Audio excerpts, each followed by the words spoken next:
worldwide every year. Especially in less developed areas, supply chains can be demolished in disasters, making access to vital healthcare, food, and other resources unreliable.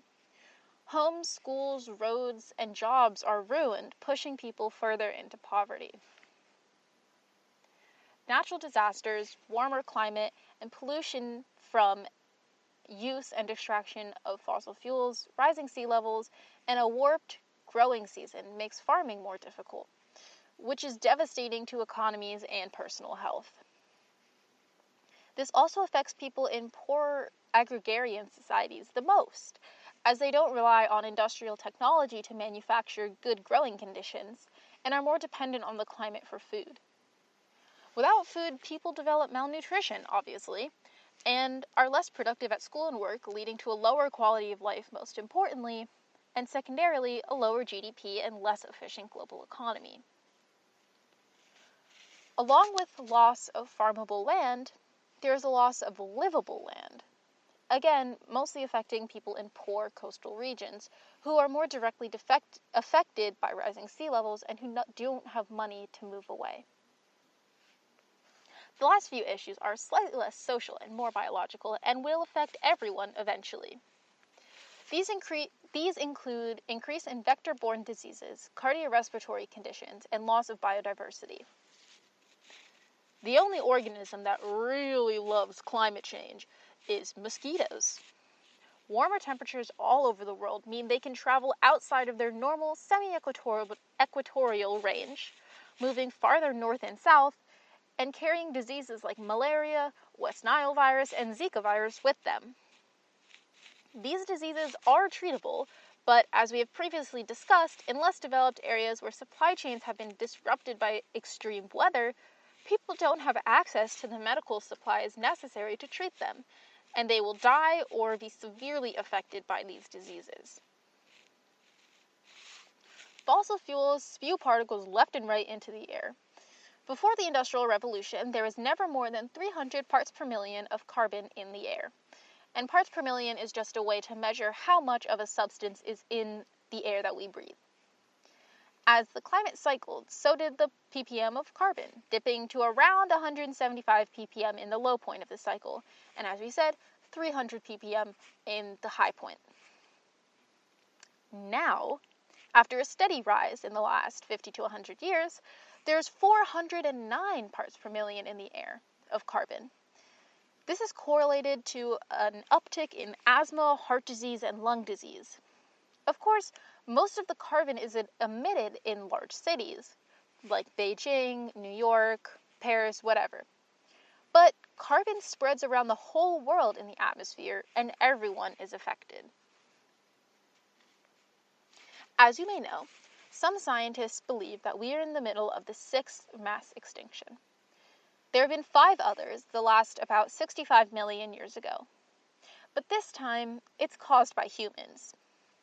Deforestation, ocean acidification, carbon from the atmosphere going into the ocean and making it more acidic, water and air pollution, overfishing, poaching, garbage dumping, and so many other industrial activities contribute to species loss. As a few species in an ecosystem go extinct, the whole thing is disrupted, making the other systems or species in the system.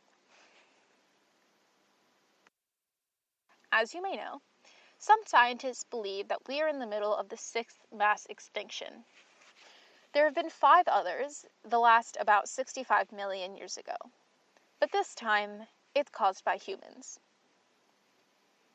Deforestation, ocean acidification, that's when carbon from the atmosphere goes into the ocean, making it more acidic.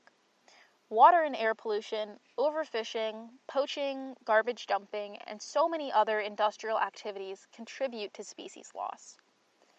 As a few species in an ecosystem go extinct, the whole thing is disrupted, making the other species in the system more susceptible to extinction because their living conditions are thrown off.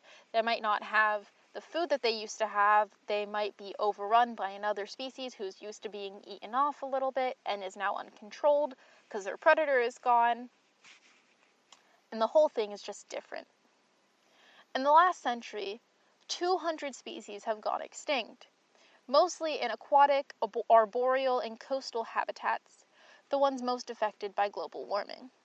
This amount of extinction would normally take around 800 to 10,000 years, and the speed up is a sign that we're in the middle of the mass extinction. The places where species are disappearing from suggest that this one, unlike the other 5, is caused by humans. So what can we do?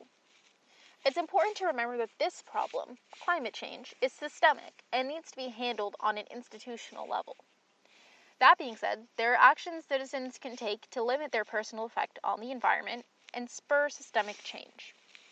First of all, vote.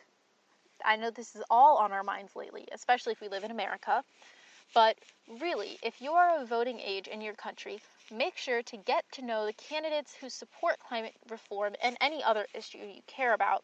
Know when your local elections are happening, know how to vote, make sure you're registered, and know that your voice matters, and you need to use it to speak out about the issues that matter to you and the world. Second, you can go vegan, or just reduce your consumption of animal products. Researchers at Oxford University say that stopping consumption of meat and dairy can reduce your personal carbon emissions by 73%. Animal agriculture accounts for more carbon emissions than the entire transportation industry, and 55% of the U.S. freshwater supply goes to animal agriculture. With rising sea levels threatening landmass, we can no longer afford to spend 83% of our farmland on products that make up just 18% of our caloric intake. That's just disproportional. Deforestation to create farmland contributes to habitat destruction, as we discussed, loss of biodiversity, and the loss of a carbon banking resource, as we also discussed.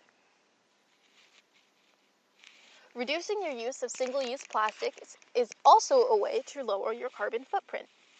They're made out of fossil fuels and do not biodegrade. They sit in landfills and require us to take up more and more space for waste.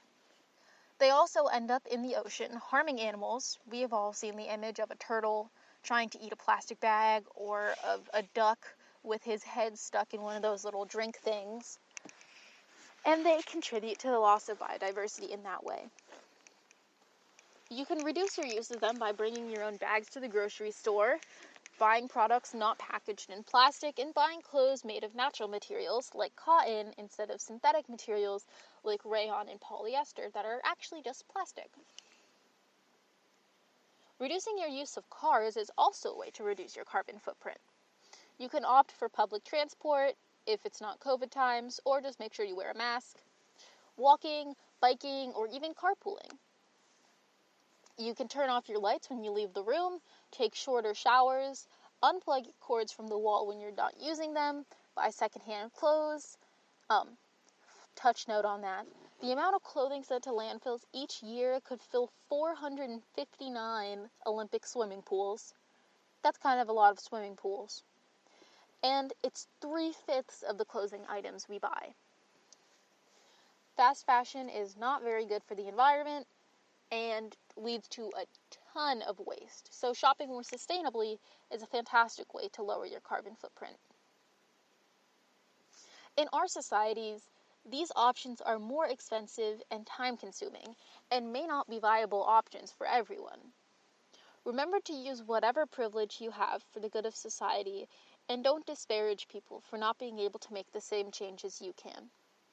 The most effective way to solve this problem is to stop blaming consumers for participating in the only system they have, and a system that was forced onto them, and start placing responsibility on the people who are responsible for this, the ones who profit off of them and keep them in play for that reason and that reason alone.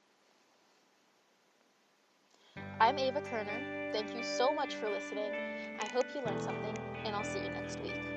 If you want to learn more about climate change, there's a link in the show notes to the transcript and sources for this podcast. You can follow us on Instagram at the Abbey Project, or go to our website, which is the first link in the show notes, and there apply to join our team. You can read our blog, suggest topics, and get in touch with us if you have any other questions. If you like this episode, you can listen to our past episodes wherever you listen to this one. You can follow our podcast, like it, or share it with a friend. We're still young and growing, and any support would mean the world to us and really help us out. Again, thank you so much. I'm Ava Kerner, and I'll talk to you next week.